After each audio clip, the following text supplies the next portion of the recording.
L'invité de la matinale. KTO Radio. Ce lundi 15 janvier s'ouvre à Banneux une série d'offices et de processions d'un mois et demi pour célébrer les apparitions de la Vierge Marie à une petite fille du sud de Liège en Belgique. C'était en 1933 et en 2024, le sanctuaire de Banneux Notre-Dame fête le 75e anniversaire de la reconnaissance de ces apparitions mariales par le Vatican. Et c'est à ce titre que j'ai le plaisir de recevoir aujourd'hui Père Léo Palme. Bonjour Père. Bonjour Maxence.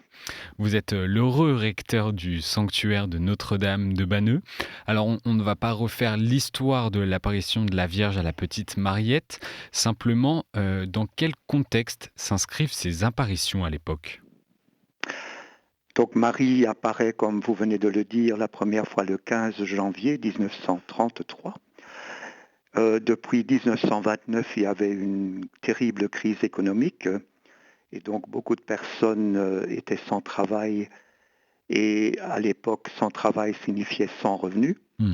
Et c'est dans ce contexte-là que Marie se présente comme la Vierge des pauvres, parce que la pauvreté économique notamment était un réel problème.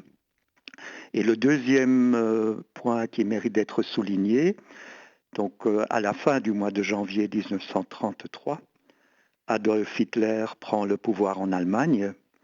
Et on sait que ça a été le début d'une catastrophe pour le monde entier. Et à cause d'un nationalisme qui a apporté beaucoup de malheur.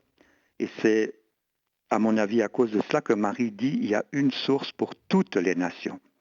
Donc toutes les nations se valent et il n'y en a pas une qui a le droit de revendiquer, je dirais, la suprématie sur toutes les autres. Marie se donne, lors de cette première apparition, un nouveau nom à l'occasion de cette apparition. Je suis la Vierge des pauvres. C'était la première fois qu'elle se définissait en tant que Vierge des pauvres. Tout à fait. Donc c'est vraiment à ce titre-là qu'elle est invoquée ici à Banneux. Et c'est vraiment un nom nouveau, je le dis souvent comme ça, qui touche les cœurs, notamment quand... Par exemple, dans les pays sous-développés, eh bien, on parle de la Vierge Marie en tant que Vierge des pauvres. Ils sont profondément touchés, ce qui explique aussi que depuis 1934, nous ayons déjà eu l'occasion d'envoyer plus de 7000 statues dans le monde entier, parce que c'est une des difficultés. Les pauvres ne peuvent pas quitter l'Afrique ou l'Amérique latine pour venir en pèlerinage à Banneux. Oui. Eh bien, c'est une joie pour le sanctuaire d'offrir la statue de la Vierge des pauvres. Et je peux vous assurer que partout où elle arrive, elle est accueillie avec joie et enthousiasme. L'histoire justement de ce sanctuaire est intimement liée à la journée mondiale des malades instituée par Jean-Paul II et célébrée le 11 février. Vous pouvez nous expliquer pourquoi ? Je pense que c'est d'abord à cause de Lourdes que cette journée mondiale des malades est célébrée le 11 février. Mais je dis souvent, Banneux est un peu la petite sœur de Lourdes, oui, dans le sens où Marie se présente pratiquement sous les mêmes apparences. Moi, je constate qu'elle a ressorti sa garde-robe qu'elle avait mise à Lourdes 75 ans plus tôt. Donc je dis toujours aux dames, ne recyclez pas trop vite vos vêtements, ils peuvent encore servir plus tard.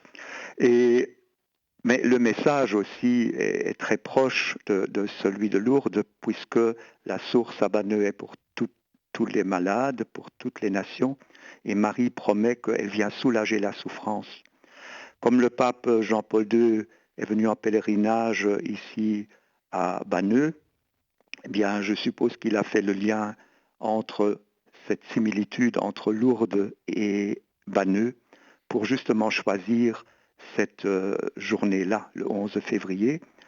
Et ici à Banneux, c'est le jour où Marie a dit « Je viens soulager la souffrance ».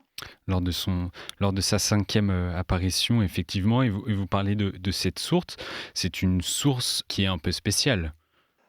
Elle est moins spéciale que celle de Lourdes, pour revenir à cette comparaison, puisque à Lourdes, Bernadette a creusé et est apparue une source qu'on ne connaissait pas jusque-là.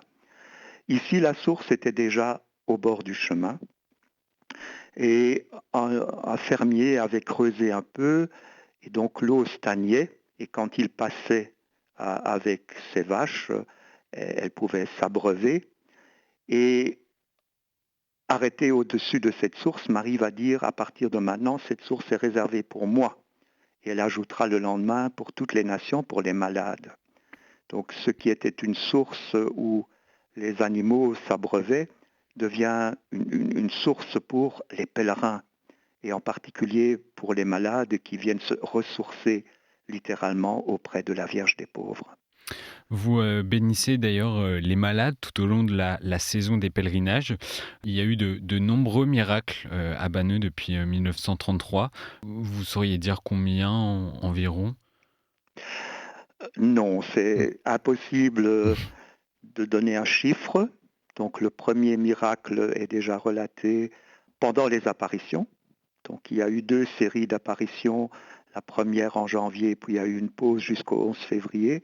Et déjà dans ce laps de temps de 3 semaines, eh bien, une dame est venue qui avait une plaie ouverte à la jambe depuis tout un temps.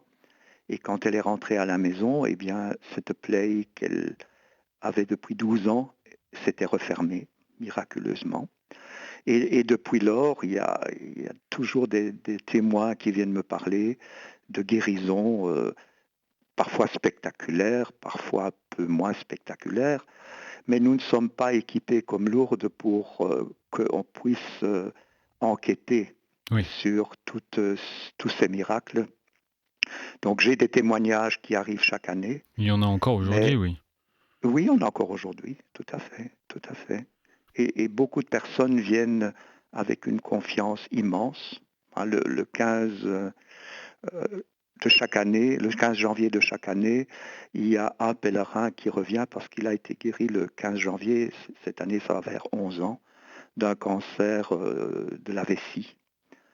Donc une tumeur qui revenait et il n'en pouvait plus de subir des chimiothérapies. Et apparemment, dans son cas, l'eau de Banneux a eu plus d'effet que la chimiothérapie, puisque chaque année, elle revient en action de grâce pour cette guérison. Et Père Léopalme, quel est le sens du message de l'apparition de la Vierge à Banneux? Qu'est-ce qu'elle a voulu dire aux fidèles? D'abord, je pense que le cœur du message, je l'ai déjà dit, c'est cette parole « je viens soulager la souffrance ». J'insiste souvent sur le fait qu'elle dit « je viens ». Hmm. C'est comme une promesse qu'elle fait, elle le dit au présent. Et donc ce n'est pas du tout un événement qui est passé. Euh, certains, certains enfants, quand je les interroge un peu sur le message de Banneux, disent le 11 février, elle a dit « je suis venu ». Je les corrige toujours en disant non. Hmm. Elle n'a pas parlé au passé, Elle est elle encore là, parle oui. au présent. Et donc c'est comme une promesse qu'elle fait chaque fois que des pèlerins viennent avec leurs souffrances, leurs tracas, leurs soucis. Eh bien Marie se rend présente ici à Banneux. Pas seulement à Banneux, mais il y a cette présence, je dirais, réelle de Marie dans nos lieux de pèlerinage. Et elle invite les chrétiens à réfléchir au mystère de la souffrance. Absolument. Bien sûr, elle nous invite à croire. Croyez en moi, je croirai en vous, dit-elle le 15 février. C'était d'abord un message destiné aux prêtres du village qui étaient dans une crise de foi et qui, par cette parole, a été vraiment guéri de son incrédulité. Donc je me dis c'est aussi un miracle, mais qui est difficilement vérifiable par la médecine, par exemple. Hmm. Et ce jour-là, et elle le redira encore 2 fois, Marie insiste sur la prière, priez beaucoup. C'est évidemment une invitation qu'elle lance partout où elle apparaît, mais il suffit de regarder l'état du monde pour se dire, cette invitation à la prière ne manque pas d'actualité. Nous célébrons cette année, en 2024, le 75e anniversaire de la reconnaissance officielle de ces apparitions par Rome. Pendant 1 mois et demi, il y aura au sanctuaire de Notre-Dame de Banneux une succession d'offices et de processions qui qui s'ouvre donc aujourd'hui, lundi 15 janvier, avec une messe à 11h30 pour célébrer l'anniversaire de la première apparition de la Vierge. Ce temps se terminera le 2 mars prochain. Comment est organisé justement ce temps ? Donc, il y a eu 8 apparitions, ce qui est un nombre un peu réduit. Donc, nous permettons de célébrer chaque anniversaire d'apparition. Évidemment, le 15 janvier, c'est le grand jour puisque c'est officiellement le jour de la fête de Notre-Dame de Banneux. Mais il y a davantage de pèlerins le 2 mars, jour anniversaire de la dernière apparition, déjà parce que la météo s'y prête davantage. Oui. Oui, il faut être réaliste. Hein. Mais nous allons fêter la reconnaissance pendant l'été, notamment pour permettre aux pèlerins d'être là plus nombreux, aussi parce que la reconnaissance a été prononcée par l'évêque de Liège, Monseigneur Kerkhoffs, le 22 août 1949. Et donc c'était la fête du couronnement de la Vierge au ciel.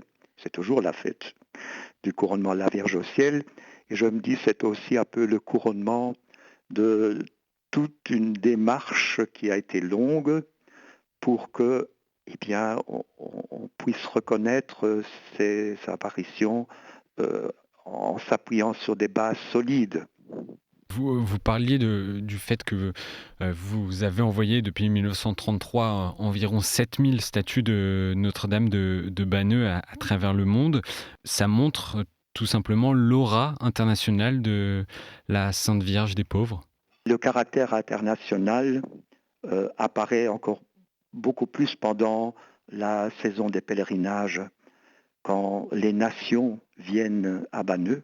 Par exemple, notre plus grand pèlerinage est celui des Vietnamiens, qui viennent toujours le 2e dimanche du mois de mai. Et ils rassemblent 6-7 000 personnes et ils célèbrent évidemment dans leur langue. Je suis un peu hors du coup, puisque je ne parle pas, je ne pratique pas le vietnamien, mais c'est toujours une grande joie d'accueillir cette culture, cette langue. Et alors on sent vraiment ce caractère international de Banneux. Et combien de pèlerins, pour finir, vous accueillez au sanctuaire de Notre-Dame de Banneux chaque année ? Disons que la crise sanitaire que nous avons connue, comme tous les pays d'Europe et du monde presque, a évidemment beaucoup freiné. Nous avons été très heureux de voir que, notamment en 2023, les pèlerins sont revenus massivement. Nous pensons qu'il y a plus ou moins 400 000 pèlerins qui viennent ici à Banneux chaque année. Mais on ne prend pas de ticket à l'entrée, il y a des entrées de tous côtés. Donc nous n'avons pas des statistiques extrêmement fiables. Merci Père Léo Palme d'avoir été avec nous dans la matinale. Je rappelle à nos auditeurs que vous êtes recteur du sanctuaire Notre-Dame de Banneux en Belgique. Passez une belle journée et surtout un bon anniversaire de l'apparition de la Vierge. Je vous remercie. Au revoir. Une belle journée aussi.